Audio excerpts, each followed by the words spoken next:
Wizboy, c'est Wizolingo. No time records. Catch me if you can. Kaije Polindu, Kaije Polindu, Kaije Polindu. Make out time to enjoy yourself. Kaije Polindu, Kaije Polindu. Leçon de géostratégie africaine numéro 85 partie 2 quart. L'islam, le christianisme et le judaïsme sont des religions violentes. Les attentats du 13 novembre 2015 à Paris et les vérités dérangeantes que les politiciens français ne peuvent pas vous raconter. De Jean-Paul Pougala. Le 15 décembre 2015, dans la revue allemande en ligne Cicero, il y a un texte de Alexander Gros avec le titre Terrorismus at ch rol mi religion zutin, le terrorisme a bien à voir avec la religion. Gros ne parle pas de l'islam, mais de la religion en général, de toutes les religions monothéistes.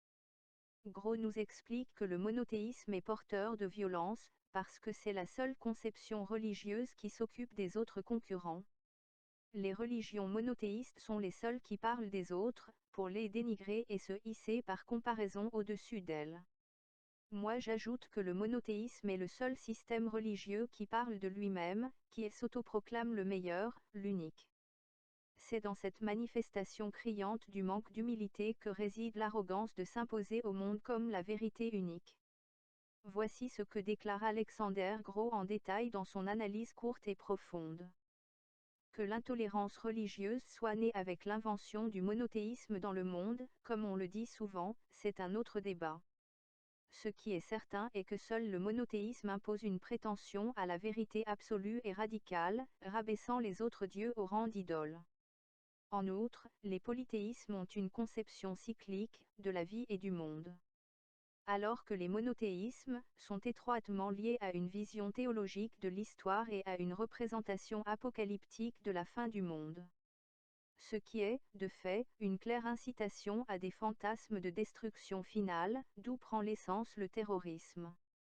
Il va conclure son texte avec cette phrase qui restera dans l'histoire comme l'une des rares lucidités de prise de position après les attentats de Paris alors que tout le monde versait dans l'émotivité et l'angélisme religieux. Gros déclare : le terrorisme n'a pas de religion. Faux. Le terrorisme est très bien en rapport avec la religion, avec le monothéisme. Autre chose aurait été plus étonnant. Qu'en Occident beaucoup de gens croient en effet que la vraie religion n'a rien à voir avec le terrorisme, montre seulement à quel point nous sommes profondément éloignés de la religion, monothéiste. Et nous ne remercierons jamais assez que cela soit advenu ainsi. Cependant, cette distance illuminée de la religion nous rend aussi aveugles par rapport à l'énorme potentiel destructeur propre des religions. La tolérance n'est pas une idée religieuse, au contraire, elle a été conquise en combattant les religions, christianisme en tête.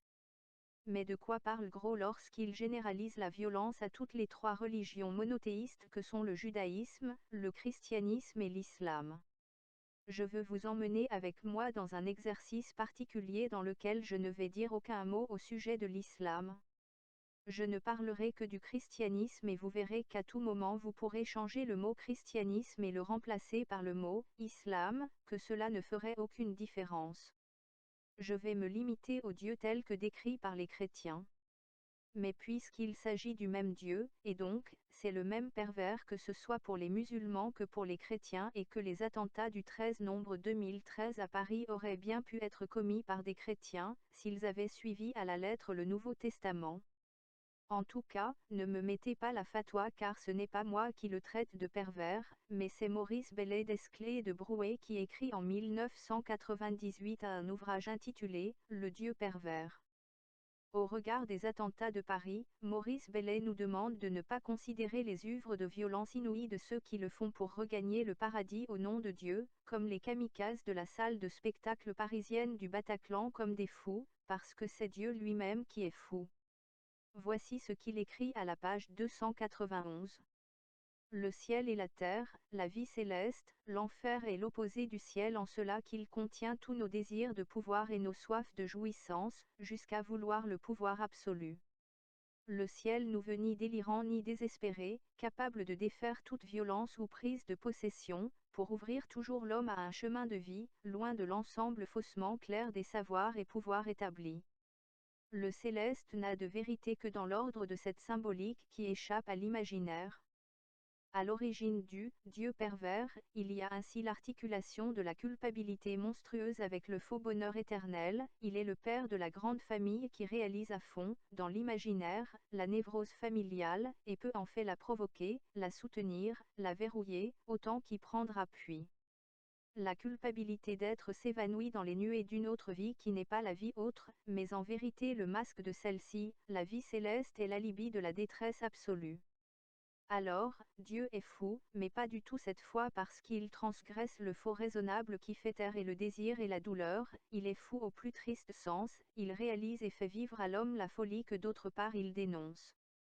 De New York le 11 septembre 2001 au Bataclan le 13 novembre 2015 en passant par Kolofata au nord du Cameroun et à Kaduna au nord du Nigeria ou à Nairobi au Kenya, nous avons une liste interminable de destructions humaines commises par des gens qui prétendaient tous sans exception à un paradis et qui étaient tout convaincus de le faire pour contenter un Dieu. Plutôt que de passer notre temps à psychanalyser ce que nous appelons communément terroriste, je crois qu'il serait plus utile de nous poser la question de savoir qui est ce Dieu qui est à l'origine de tant de violence. Jésus pour nous sauver est passé par la violence. Si nous voulons être sauvés, nous devons nous effacer. Car Dieu n'est Dieu que parce que nous sommes des néants. Notre propre vie ne vaut rien. Voici ce qu'écrit Maurice Bellet dans le même livre.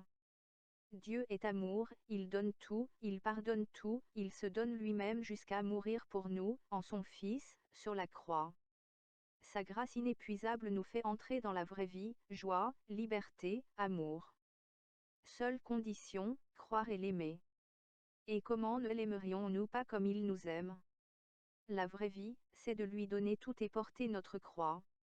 Et, puisque Dieu aime celui qui donne avec joie, nous traduirons l'échec en bonheur, nous offrirons à l'amour la maladie, la solitude, la dépression, la vie ratée. Tout est grâce. Dieu aime tant qu'il exige tout, veut pour lui seul tout notre désir, détruit tout ce qui eût fait notre joie trop humaine. À quiconque voudrait échapper à son amour implacable, Dieu oppose la menace terrifiante de la perte absolue, éternelle. Celui qui ne vit pas pour Dieu ne doit plus être que faute et tristesse. Ainsi, dès que nous osons vivre pour nous notre propre vie, Dieu n'est plus que ressentiment. Et comme ce désir en nous est trop fort pour s'effacer devant l'amour, aimer Dieu c'est se haïr, c'est vouloir la mort, vouloir le néant, comme disait Nietzsche. Mais alors il ne nous aime pas du tout. Car nous, si méchants que nous soyons, comme dit l'Évangile, nous sommes tout de même capables d'aimer plus généreusement. Découverte terrible, le Dieu bon n'est pas bon, mais cruel. Despote arbitraire, père indigne, surveillant mesquin et odieux, sadique avide de notre douleur, accablante litanie. Découverte interdite, car c'est là ce qu'il ne faut pas dire, ni murmurer, ni se dire à soi-même. Ce blasphème serait la faute irréparable qui nous ferait perdre l'amour de Dieu, c'est-à-dire perdre tout. Si donc il est cruel, c'est encore, nécessairement, de ma faute. C'est que je suis si mauvais que je n'arrive pas à ne pas le haïr. Il n'est pour moi ce monstre que parce que je suis moi-même un monstre. Je suis coupable à fond, coupable d'exister. Ma faute, c'est d'être né. Il ne me reste, pour justifier Dieu, qu'à me haïr moi-même enfin sans réserve, c'est-à-dire à me damner. Que je me fasse enfer, puisque je ne sais vivre son amour que comme ma perte. Le seul chemin qui me reste est de m'emmurer dans cette folie. Impossible de lui échapper. Devant la froide nécessité, dignité et résignation. Devant Moloch le dévorant, payer le prix ou se révolter. Mais devant le feu de l'amour. Rien d'autre que vivre intensément la contre-vie, désirer à contre-désir, naître à la contre-naissance. Là se noue le désespoir absolu. Si, enfin, le nœud se défait, explosion de fin du monde. si Dieu d'amour n'était pas seulement cruel, mais pervers. La perfection est son ombre, mourir au monde, mourir à tout attachement, haïr sa propre vie pour n'être enfin qu'à lui. La damnation, face à la perfection, même à travers la pénitence, ce n'est jamais assez, parce que je suis mauvais. Du coup, Dieu nous aime, mais son amour est notre enfer. La pénitence, sans doute Dieu pardonne, mais ce pardon ne peut que creuser en moi la conscience de ma culpabilité, l'impossible perfection qui conduit à l'expiation, l'humiliation, l'abjection, la pénitence et tristesse, mais c'est pour mon bien. Maurice Bellet nous invite à la rébellion religieuse si nous voulons vivre en personne libre et épanouie. Il nous invite à tuer le Dieu de la peur et de la violence qui est en nous. Il écrit: chaque être humain a son don propre, unique, irréductible, qui est l'espace de sa joie, le je qui, dans ses relations mêmes, enfin ne dépend de personne. Le don réalise la coïncidence paradoxale, c'est l'homme tel qu'il est, et c'est beaucoup plus que lui-même, c'est la fin des soumissions, la liberté en deçà de tout système de liberté, mais par ce qui délie l'homme de toute sa suffisance, qui est sa prison. Cet inouï nous invite à la critique la plus impitoyable de ce qu'il est advenu en l'homme qui va jusqu'à élever la tristesse d'être né. Il convient de dire, le Dieu pervers est mort, de franchir ce mur redoutable élevé autour de la violence primitive. Deux penseurs, qui ne sont pas africains mais européens, un Allemand d'abord, Gros, et un Français, Bellet, viennent de nous démontrer chacun à leur façon et avec leurs mots que le christianisme est porteur de violence. Mais on peut objecter en disant c'est bien leur point de vue, et que nulle part dans le Nouveau Testament de Jésus il nie à la violence. Et continuer de répéter les mensonges qu'on répète dans les églises tous les dimanches que Jésus est amour et pardon. Ce qui est faux. Allons voir ce que dit la Bible. Ah, le christianisme est porteur de violence. Voici quelques versets piochés dans le Nouveau Testament qui incitent à la violence ou font l'apologie de la violence. C'est-à-dire que si les Européens n'avaient pas connu le siècle des Lumières, ils ne seraient en rien différents de ceux qu'on voit aujourd'hui comme des monstres. 1. Évangile de Jésus-Christ selon saint Luc 12, 49-57. Je suis venu apporter un feu sur la terre, et comme je voudrais qu'il soit déjà allumé. Je dois recevoir un baptême, et comme il m'en coûte d'attendre qu'il soit accompli. Pensez-vous que je sois venu mettre la paix dans le monde ? Non, je vous le dis, mais plutôt la division. Car désormais 5 personnes de la même famille seront divisées, 3 contre 2 et 2 contre 3 ils se diviseront, le père contre le fils et le fils contre le père, la mère contre la fille et la fille contre la mère, la belle-mère contre la belle-fille et la belle-fille contre la belle-mère. 2. Jésus, ayant fait un fouet avec des cordes, il les chassa tous du temple, ainsi que les brebis et les buffles, il dispersa la monnaie des changeurs, et renversa les tables. Jean 2, 15. 3. Matthieu 10,37, qui aime son père ou sa mère plus que moi n'est pas digne de moi. Qui aime son fils ou sa fille plus que moi n'est pas digne de moi. 4. Matthieu 10,34, Jésus dit, ce n'est pas la paix que je suis venu apporter mais le glaive, l'épée. 5. Marc 3,29, Jésus dit qui blasphème contre l'Esprit Saint n'aura jamais de pardon, car sa faute est éternelle. 6. Jean 3,18, qui ne croit pas est déjà condamné parce qu'il n'a pas cru en la personne du Fils unique de Dieu. 7. Je vous le dis, on donnera à celui qui a, mais à celui qui n'a pas on ôtera même ce qu'il a. Au reste, amenez ici mes ennemis, qui n'ont pas voulu que je régnasse sur eux, et tuez-les en ma présence. Luc 19h27.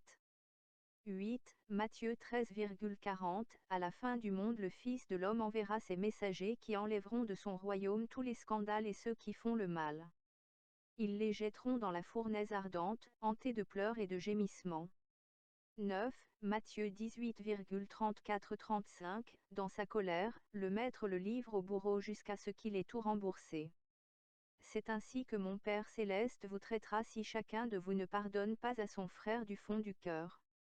10. Matthieu 22,13, alors Dieu dit au servant, liez-lui pieds et poings, puis jetez-le dans les ténèbres hantées de pleurs et de gémissements. Beaucoup sont appelés, peu sont élus. 11, Luc 17,28-30, Luc 19,27. Quant à ces gens qui me haïssent et n'ont pas voulu que je règne sur eux, amenez-les ici et massacrez-les en ma présence. 12, Jean 15,6. Si quelqu'un ne demeure pas en moi, il est jeté dehors comme le sarment, il sèche, et les sarments secs, on les ramasse, on les jette dans le feu et ils brûlent. 13. Mais dans les villes de ces peuples dont l'Éternel, ton Dieu, te donne le pays pour héritage, tu ne laisseras la vie à rien de ceux qui respirent. Car tu dévoueras ces peuples par interdit, les Héthiens, les Amoréens, les Cananéens, les Phéréziens, les Éviens, et les Jébusiens, comme l'Éternel, ton Dieu, te l'a ordonné, afin qu'ils ne vous apprennent pas à imiter toutes les abominations qu'ils font pour leur Dieu, et que vous ne péchiez point contre l'Éternel, votre Dieu. Deutéronome 20, 16-18. 14. Et même le Seigneur ton Dieu leur enverra le frelon jusqu'à la disparition de ceux qui resteraient et se cacheraient devant toi. Ne tremble pas devant eux, car il est au milieu de toi, le Seigneur ton Dieu, un Dieu grand et terrible. Le Seigneur ton Dieu chassera ces nations devant toi peu à peu, tu ne pourras pas les achever aussitôt, car autrement les animaux sauvages deviendraient trop nombreux contre toi. Pourtant le Seigneur ton Dieu te livrera ces nations et jettera sur elles une grande panique jusqu'à ce qu'elles soient exterminées. Il livrera leurs rois entre tes mains, tu feras disparaître leur nom de sous le ciel, aucun ne tiendra devant toi, jusqu'à ce que tu les aies exterminés. Les idoles de leurs dieux, vous les brûlerez. Tu ne te laisseras pas prendre au piège par l'envie de garder pour toi leurs revêtements d'argent et d'or, car c'est une abomination pour le Seigneur ton Dieu. Deutéronome 7, 20-25. 15. Eh bien, maintenant, tuez tous les garçons et tuez toutes les femmes qui ont connu un homme dans l'étreinte conjugale. Mais toutes les fillettes qui n'ont pas connu l'étreinte conjugale, gardez-les en vie pour vous. Nombre 31, 17-18. 16. Et ils tuèrent entièrement, par le tranchant de l'épée, tout ce qui était dans la ville, et hommes et femmes, et enfants et vieillards, les buffles, les moutons et les ânes. Et Josué dit aux 2 hommes qui avaient exploré le pays, entrez dans la maison de la prostituée, et faites en sortir la femme et tous ceux qui sont à elle, comme vous le lui avez juré. Josué 6, 21. B. Le lien entre la culture conquérante occidentale et la violence religieuse. Chaque peuple a sa propre spiritualité, parce qu'elle est le fondement même culturel et anthropologique qui constitue l'identité primaire de tout peuple. L'idée que cette identité primaire et primitive d'un peuple doit être érigée au rang de l'universalisme est en elle-même une violence. Le seul fait de penser que le monde entier a pour devoir dès demain matin de suivre mes rites illogiques de croire en mes ancêtres est violence. L'idée que mes propres ancêtres que j'ai choisis selon mes critères de les ériger au rang de saints, doivent dès demain matin devenir l'objet de vénération du monde entier est une violence. L'idée selon laquelle mes lieux de culte à moi, mon arbre que je vénère dans ma forêt au Cameroun doit dès demain matin être vénéré par tous les habitants de la planète Terre relève de violence contre ces autres populations. Car pour y parvenir, je suis bien obligé de passer par la violence, les tueries et les massacres de tous ceux qui me répondront que je suis fou de penser à une hypothèse pareille. C'est ce qu'on a appelé la violence coloniale européenne du XXe siècle. Ce n'est pas pour rien que les Européens qui soi-disant ont exploré la planète le faisaient surtout par couple, prêtres militaires, missionnaires armés. C'est-à-dire, la Bible et le fusil. Car il faut bien le dire, il n'y a que moi qui éprouve une certaine émotion à rester devant un arbre et y voir une certaine divinité qui me rapproche de mes ancêtres. Penser à exporter une telle idée que les plus sceptiques au pôle Nord ou en Amazonie trouveront farfelue, est en elle-même une idiotie, un non-sens.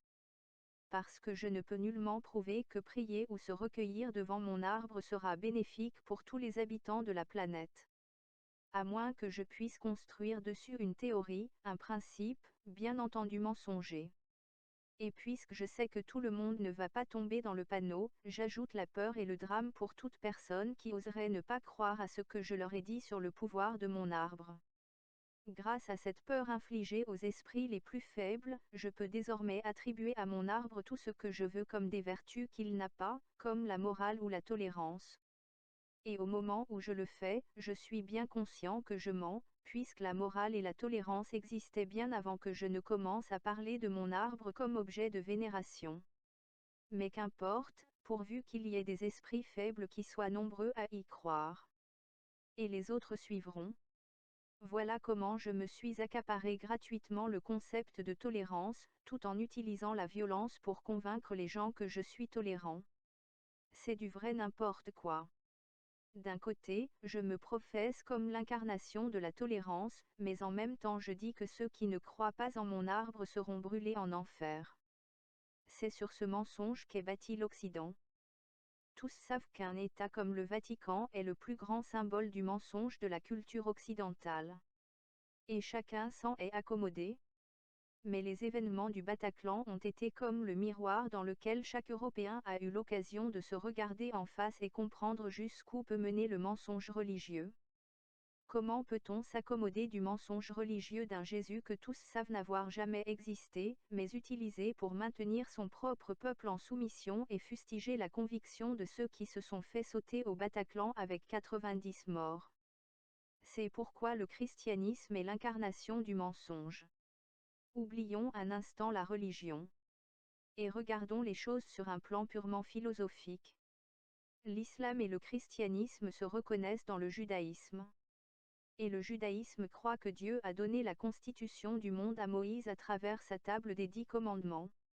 Si Dieu est vraiment Dieu et non un usurpateur, s'il est vraiment parfait, c'est que le christianisme, de même que l'islam, est en lui-même un mensonge. Dieu ne peut tout de même pas se comporter comme nous les humains imparfaits et mortels en amendant sa propre constitution. La seule venue de Jésus d'abord et de Mahomet ensuite est une série d'amendements. Et, par définition, tout amendement est une correction non prévue. Est un ajustement. Moi humain, j'ajuste mes choix parce que je suis dans l'incapacité de prévoir convenablement l'avenir. Les parlements existent pour des lois successives, parce que nous sommes imparfaits et ne pouvons savoir aujourd'hui si déchoir un Français de sa nationalité fera trembler de peur celui qui avec sa ceinture explosive veut voyager vers le paradis. Ou bien si Dieu ne pouvait pas anticiper les événements successifs qui auraient appelé à l'urgence de faire arriver un Jésus pour sauver les humains, c'est bien la preuve qu'il n'est pas Dieu. La vérité est qu'il n'y a jamais eu de Dieu sur le mont Sinaï donnant de constitution à un tel nommé Moïse. Tout le monde le sait, sauf les esprits faibles. Le christianisme ayant soutenu que Dieu a apporté lui-même un amendement avec un nouveau messianisme, a ouvert la boîte de Pandore, puisqu'ayant validé la théorie selon laquelle Dieu est faillible et pour cela, il fera de nouvelles révélations dans l'avenir. C'est là le premier lien incestueux entre les trois religions monothéistes. Voilà aussi pourquoi les chrétiens ne peuvent pas trop critiquer les musulmans, puisqu'après, c'est le protestantisme qui a vu le jour. Confirmant de fait qu'il y aura dans l'avenir de nouveaux christianismes, mais aussi, de nouveaux messies, de nouvelles révélations. À bandits, bandits et demi. Mais revenons au plus grand mensonge des créationnistes. Ils prétendent tout que ce sont eux qui ont apporté la morale et l'éthique. C'est la preuve que souvent même pour mentir, il faut prendre le temps de se cultiver. Ou alors on est suffisamment cultivé et on l'utilise pour mieux asseoir son mensonge. Car cette affirmation est une insulte à la sagesse et philosophie gréco-romaine. C'est une insulte à l'intelligence de Platon, de Marc Aurèle de Cicéron, mais aussi plus loin à l'est, de Confucius en Chine d'où ils vont sans vergogne plagier la fameuse phrase « Aime ton prochain comme toi-même et ne fais pas à autrui ce que tu ne voudrais pas qu'on te fasse à toi ». Mais laissons les célébrités. Revenons plus bas. Les esclaves. Je vais vous apporter la preuve de 3 esclaves qui avant le christianisme nous avaient déjà enseigné la sagesse, la morale et l'éthique. Et ces 3 esclaves s'appellent Épictète, Ésope et Terence. 1. Terence. Qui est vraiment cet esclave qui épate à ce point son maître qu'il le laisse prendre des cours de philosophie à Rome? Le meilleur qui peut dire qui il était Denis Diderot qui s'étonne que de si beaux textes soient écrits par un esclave, va nous parler de lui dans « Mélange de littérature et de philosophie » dans le volume 9 de son encyclopédie publiée à Paris en 1798. Je compare Thérence à quelques-unes de ces précieuses statues qui nous restent des Grecs, une Vénus de Médicis, un Antinoüs. Elles ont peu de passion, peu de caractère, presque point de mouvement, mais on y remarque tant de pureté, tant d'élégance et de vérité, qu'on n'est jamais las de les considérer. Ce sont des beautés si déliées, si secrètes, qu'on ne les saisit toutes qu'avec le temps, c'est moins la chose que l'impression et le sentiment qu'on en remporte, il faut y revenir, et l'on y revient sans cesse.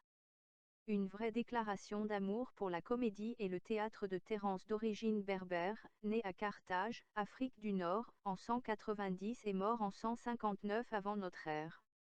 Voici quelques expressions des pièces théâtrales de Thérence d'avant le christianisme qui sont autant de sagesse et de dictons arrivés jusqu'à nous. B. La complaisance engendre des amis, la vérité engendre la haine. C. Tu ne peux pas gouverner par raison une chose qui n'a en soi ni raison ni mesure. D. Je suis un homme, je considère que rien de ce qui est humain ne m'est étranger. E. Il a confié les brebis aux loups. F. Autant d'hommes, autant d'opinions.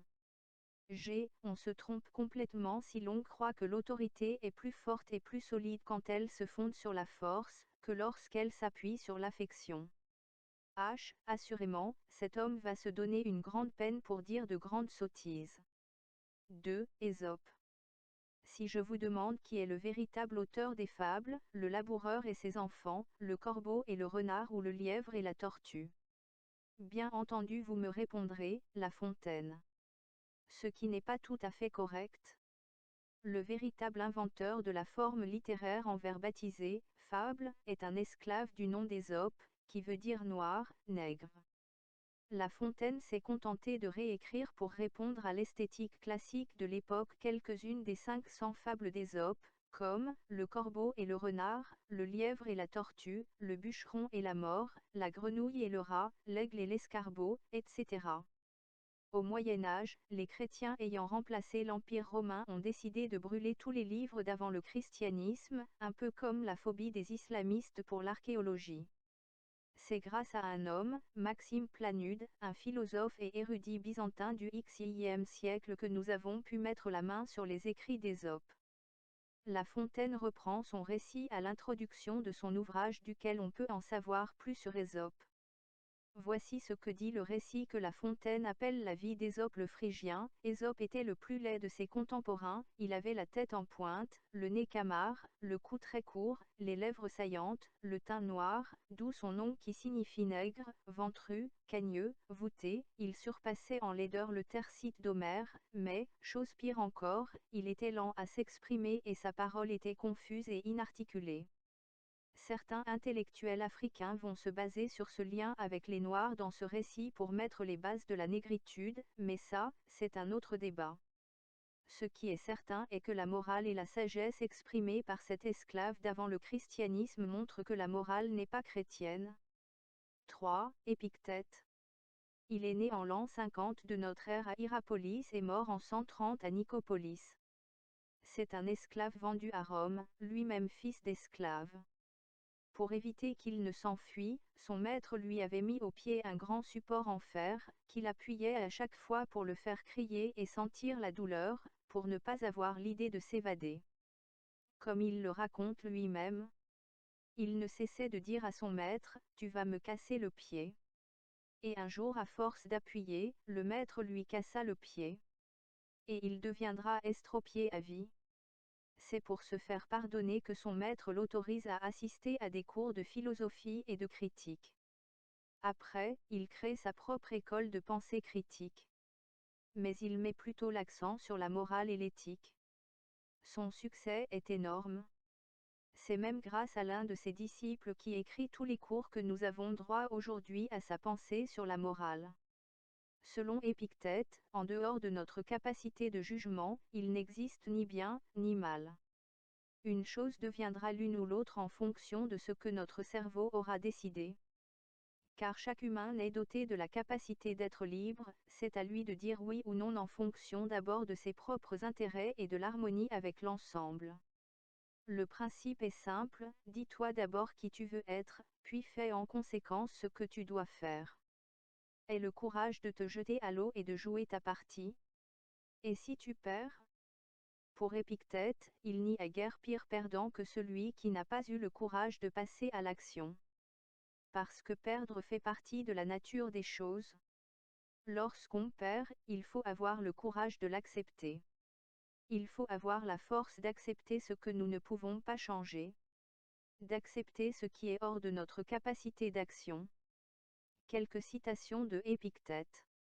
A. Se garder de soi-même comme d'un ennemi.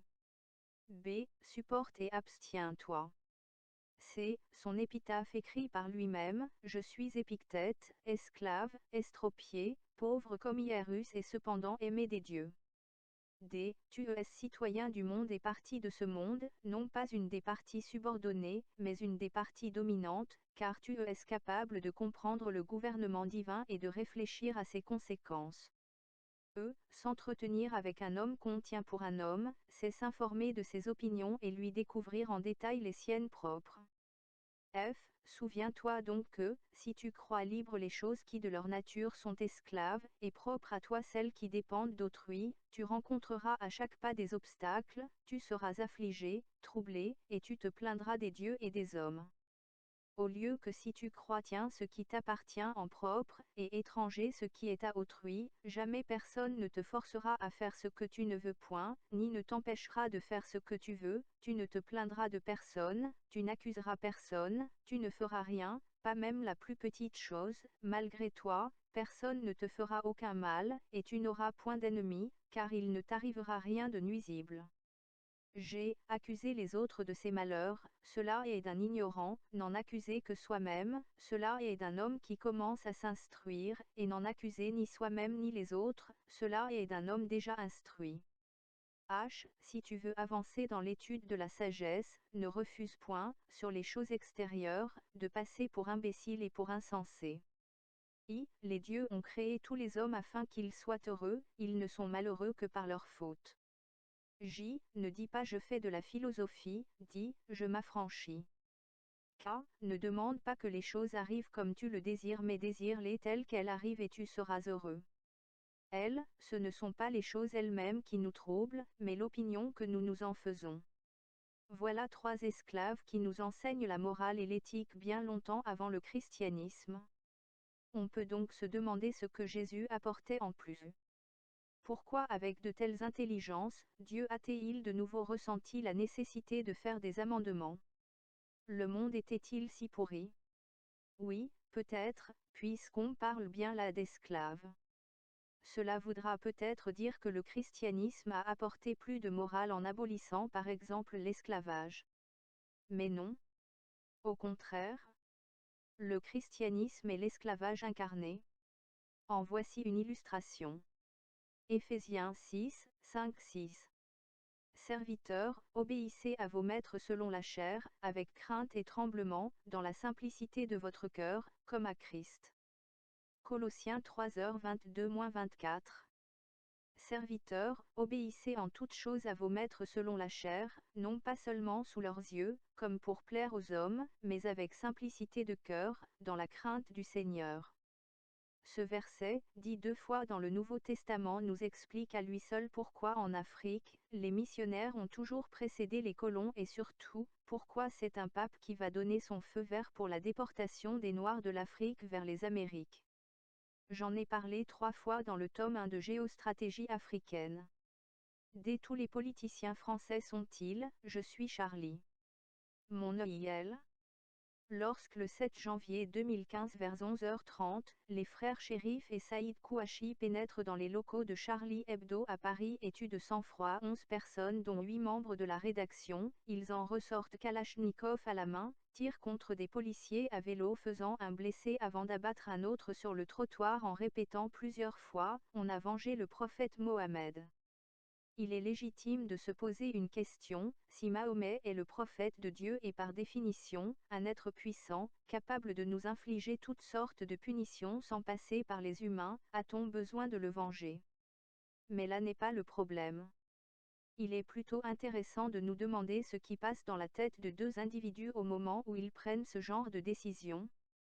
Si c'était une seule personne, on aurait pu penser à la folie. Mais 2 personnes ne peuvent pas être folles en même temps. On nous a répondu que c'est l'islam qui pose problème dans notre société d'aujourd'hui. Mais je pense que c'est la religion elle-même qui pose problème, c'est le créationnisme qui pose problème. C'est Dieu qui pose problème. Dieu est devenu un inadapté qui n'arrive pas à s'intégrer dans notre société aussi complexe d'aujourd'hui. J'en veux pour preuve, il y a un an, ils étaient tous Charlie. Mais il était évident qu'ils n'étaient nullement sincères à le déclarer, puisqu'ils sont tous formatés comme ses frères Kouachi et il est donc impossible qu'ils soient tous les jours Charlie. Un an après, c'est tuerie sourdide, le journal satirique a publié un numéro anniversaire, le numéro spécial 1224 du 6 janvier 2016 avec à la une le titre « Un an à Pérez, l'assassin court toujours » avec le dessin d'un homme barbu représentant Dieu avec une kalachnikov en bandoulière et ses mains et vêtements tachés de sang, a protesté contre cette une n'était pas que la communauté musulmane, mais tout le clergé catholique français. Celui-ci écrit un tweet dès le matin du 6 janvier 2016 sur lequel on peut lire « La conférence épiscopale française ne commente pas celui qui veut seulement provoquer ». Le même jour, voici ce qu'on pouvait lire comme protestation dans le quotidien du Vatican, l'Osservatore Romano. L'épisode n'est pas une nouveauté, derrière le drapeau trompeur d'une laïcité sans compromis, l'hebdomadaire oublie encore une fois ce que tant de dirigeants religieux de toutes appartenances ne cessent de répéter pour rejeter la violence au nom de la religion, utiliser Dieu pour justifier la haine est un véritable blasphème, comme l'a dit à plusieurs reprises le pape François. Et qu'en pensent les politiciens français de la droite conservatrice qui se revendiquent du christianisme ?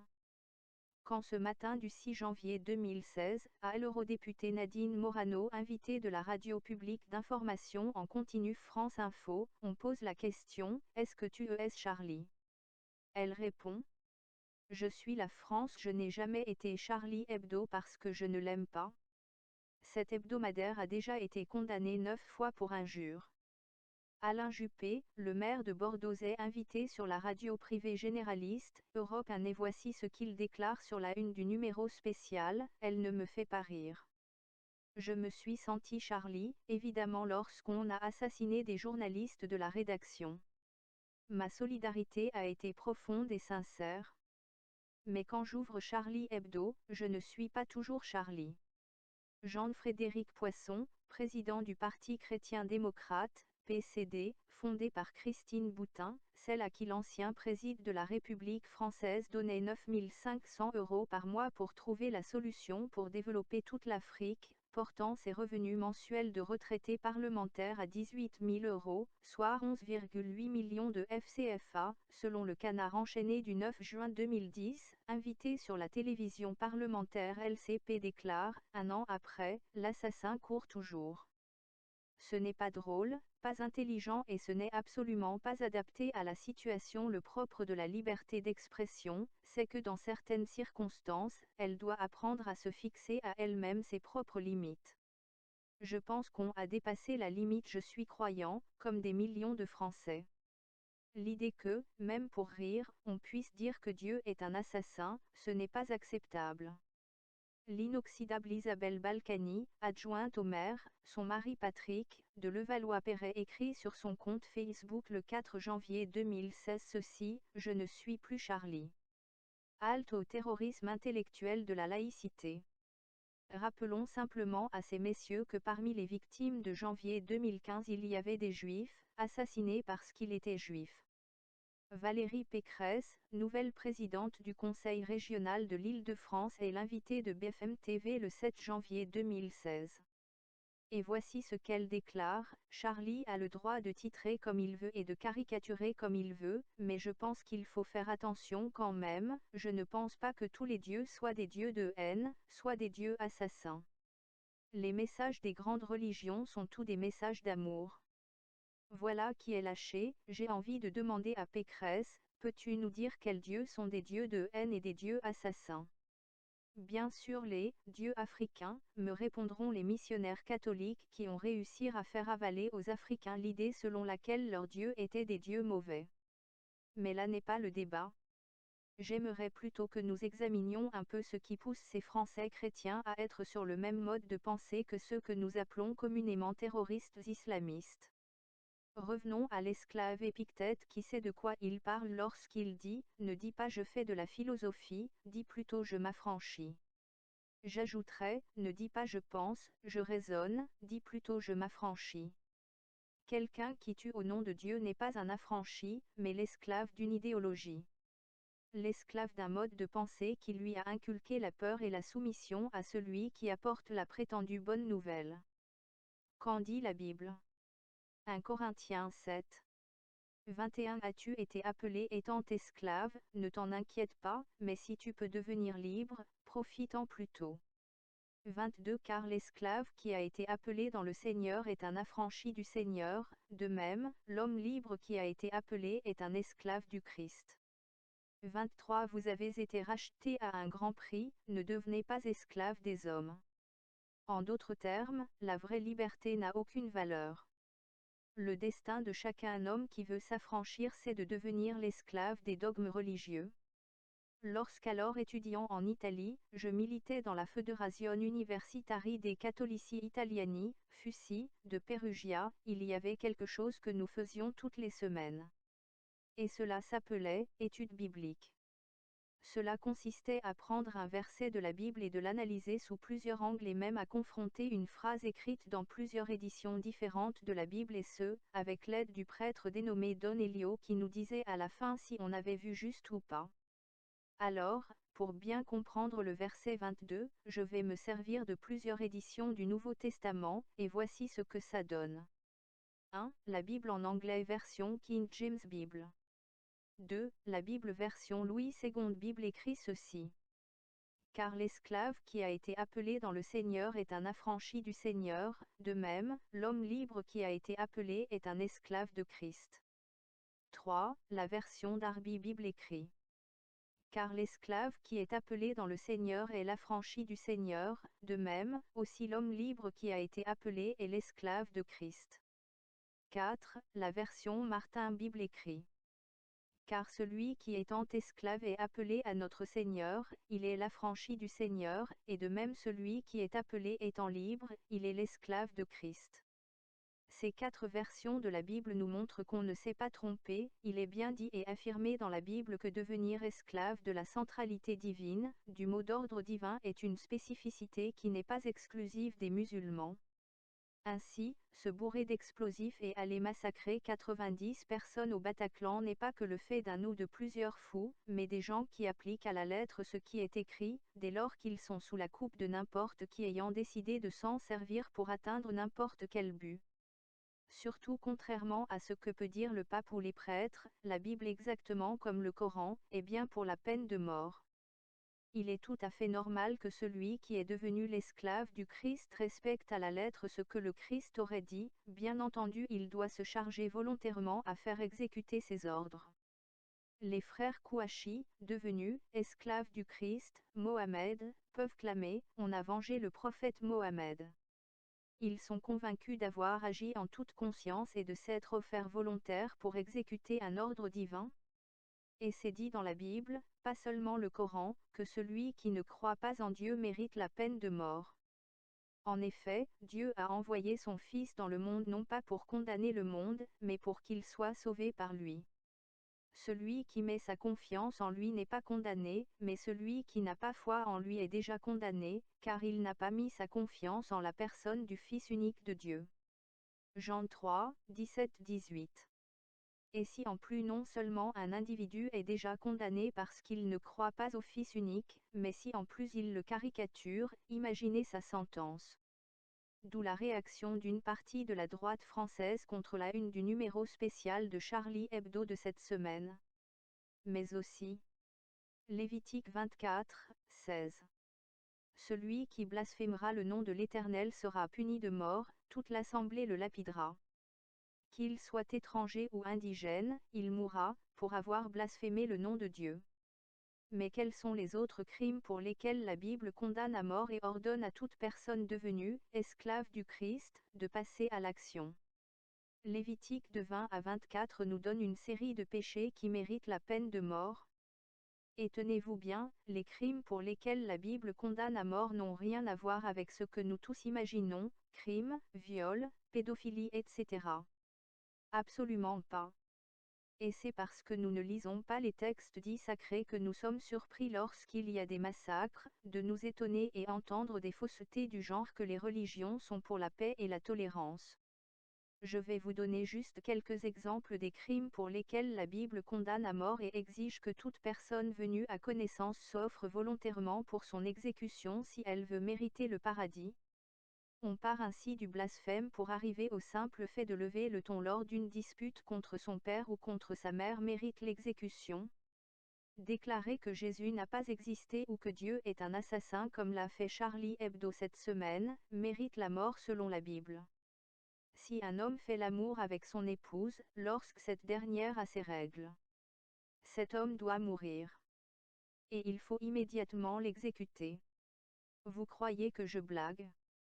Oui, je vous comprends, c'est normal.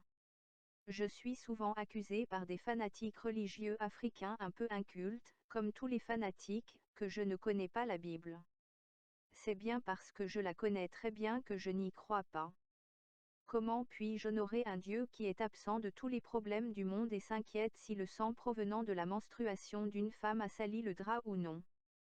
D'accord, dans les 10 commandements, Dieu lui-même dit, « Tu ne tueras point », Exode 20h13. Mais pas quand on tue pour Dieu ou quand c'est l'autorité ecclésiale qui tue pour selon elle se défendre et faire régner l'ordre. Veux-tu ne pas craindre l'autorité? Le magistrat est serviteur de Dieu pour ton bien. Mais si tu fais le mal, crains, car ce n'est pas en vain qu'il porte l'épée, étant serviteur de Dieu pour exercer la vengeance et punir celui qui fait le mal. C'est ce qu'écrit l'apôtre Paul dans l'Épître aux Romains, chapitre 13, versets 3-4. Pour ceux qui parlent de liberté religieuse, voici ce que leur répond la Bible. Lévitique 20h27. Si un homme ou une femme ont en eux l'esprit d'un mort ou un esprit de divination, ils seront punis de mort, on les lapidera, leur sang retombera sur eux. Elle incite même toute personne qui est au courant des autres pratiques religieuses différentes de ce que la Bible ordonne, au meurtre des non-croyants ou des pratiquants d'autres religions. Deutéronome 17, 5.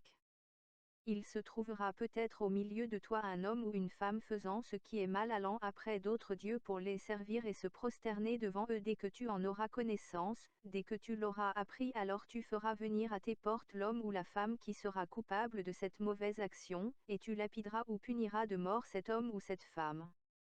Pour toutes les femmes qui ont des enfants avec plus d'un homme, la Bible demande de les tuer et de tuer tous les enfants qu'elles ont eus avant de brûler leur maison. Ézéchiel 23h46-47. Les hommes justes les jugeront, comme on juge les femmes adultères, comme on juge celles qui répandent le sang, car elles sont adultères, et il y a du sang à leurs mains car ainsi parle le Seigneur, l'Éternel, je ferai monter contre elles une multitude, et je les livrerai à la terreur et au pillage. Cette multitude les lapidera, et les abattra à coups d'épée, on tuera leurs fils et leurs filles, on brûlera leurs maisons par le feu. Si une femme est violée, la Bible demande de la tuer pour n'avoir pas crié dans toute la ville pour annoncer à tout le monde d'être impure pour avoir été violée. Deutéronome 22-24. Si une jeune fille vierge est fiancée, et qu'un homme la rencontre dans la ville et couche avec elle, vous les amènerez tous deux à la porte de la ville, vous les lapiderez, et ils mourront, la jeune fille pour n'avoir pas crié dans la ville, et l'homme pour avoir déshonoré la femme de son prochain. Tu ôteras ainsi le mal du milieu de toi. Peine de mort pour toute personne qui n'écoute pas le prêtre. Deutéronome 17h12. L'homme qui, par orgueil, n'écoutera pas le sacrificateur placé là pour servir l'Éternel, ton Dieu, ou qui n'écoutera pas le juge, cet homme sera puni de mort. Celui qui ose travailler le dimanche au lieu d'aller à l'église devra être immédiatement exécuté. Exode 35, 2. On travaillera 6 jours, mais le 7e jour sera pour vous une chose sainte, c'est le sabbat, le jour du repos, consacré à l'Éternel. Celui qui fera quelque ouvrage ce jour-là, sera puni de mort. Peine de mort pour tous les philosophes, les penseurs et les éveilleurs de conscience qui n'encensent pas Dieu. Deutéronome 13, 5. Ce prophète ou ce songeur sera puni de mort, car il a parlé de révolte contre l'Éternel, votre Dieu, qui vous a fait sortir du pays d'Égypte et vous a délivré de la maison de servitude, et il a voulu te détourner de la voie dans laquelle l'Éternel, ton Dieu, t'a ordonné de marcher. Tu ôteras ainsi le mal du milieu de toi. Conclusion partielle. Il me plaît de conclure cette deuxième partie en retournant là où nous étions partis, avec le penseur allemand Alexander Grua. Voici ce qu'il écrit. Si la religion se prend au sérieux, elle ne peut pas tolérer à côté d'elle aucune autre religion, aucune autre vision du monde, parce que vous ne pouvez pas avoir deux vérités. Tout le reste serait le relativisme. Il faut donc aider la seule vérité à gagner la domination et éliminer la diversité, considérée comme le mal absolu. Ou, pour utiliser les mots du grand mystique et cistercien Bernard von Clairvaux, pour l'éradiquer ou de le convertir à jamais. Les terroristes du 13 novembre 2015 à Paris avec leurs 130 morts, ont compris la religion beaucoup plus que certains responsables tendres de l'Église de la vieille Europe. La religion profonde, archaïque est la religion du psaume 109, la religion d'Abraham et Isaac, la religion de Paul et, oui, même la religion de Jésus de Nazareth, qui a également voulu prendre l'épée, Monde 10,34, bien que pour l'utiliser contre ses propres partisans. Une telle religion guerrière, inflexible, mal à l'aise n'est pas intéressée au sort de l'humanité, mais seulement à Dieu, à lui tout seul. Jean-Paul Pougala. Kaélé, Nord Cameroun, le 9 janvier 2016.